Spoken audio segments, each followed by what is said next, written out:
Okay, guys, so I don't feel bad about uploading this because Dani claims that she was.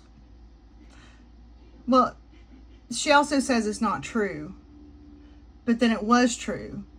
Well, it was true only when Snark Lab said something on Sunday that set Dani off.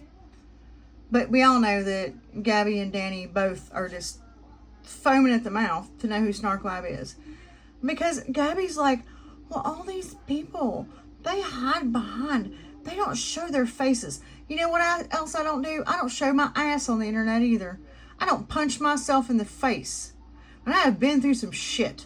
But I'm going to tell you what, you guys are sick. So, Dani has mentioned this dude's name.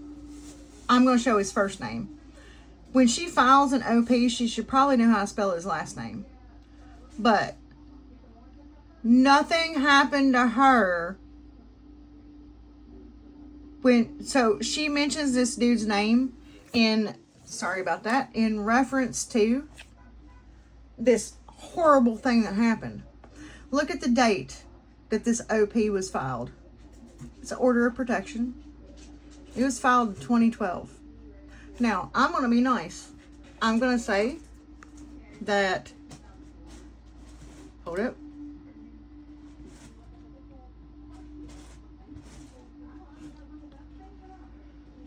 There was a no contact order that was between 12/6 and 12/27.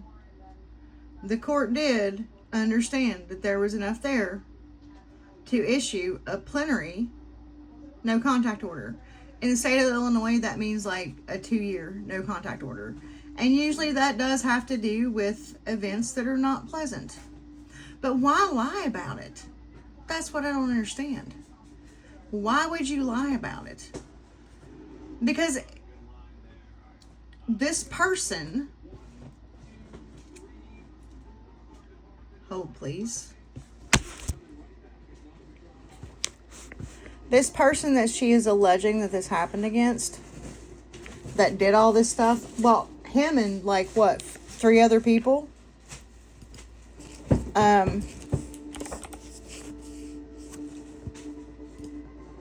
there were never any cases brought against him in the state of Illinois regarding this. So this person was born in 1994.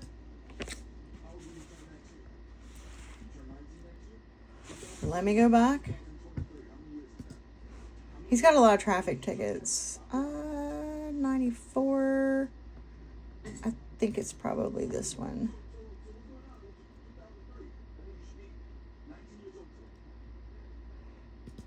Alright. I want to watch what I share. Well, I don't want to dox this guy, right?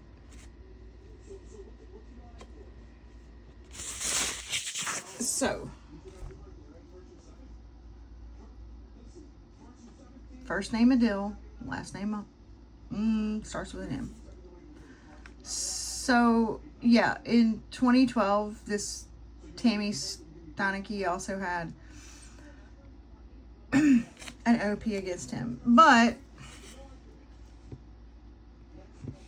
I mean, I have a theory here, but I'm not going to say it.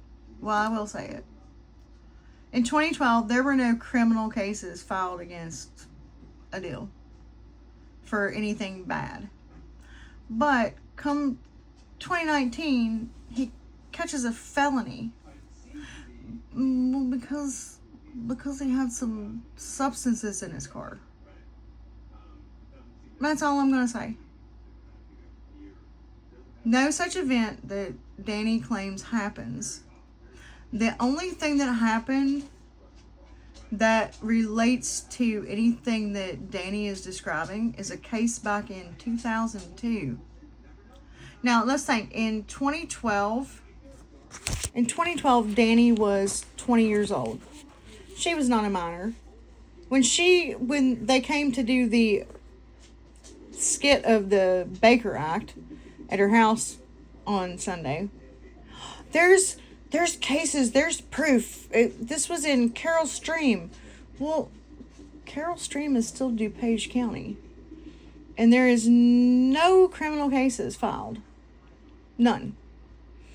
Nor are there any, like, breaking news things. Even if you were a minor in Carroll Stream and that happened to you, unlike the girl in 2002, who actually was picked up by a couple guys. One of them, I think she actually went to high school with. And her body was found in the woods. So, also, why were you buddy with a guy that you've mentioned on your stream? Oh, because your grandpa that was in hospice told you that this guy was arrested again? Same guy that gave you a job, Dave. Same guy that gave you a job. When was that? Like 2020, 2021, 2020. That even Mimi interacted with. But then you file an OP against him too. Oh, was that for DV? Because there's no DV cases regarding this man. That was a DV case you were referencing on Sunday, right, Dani? Bring receipts, girl. Show us these cases.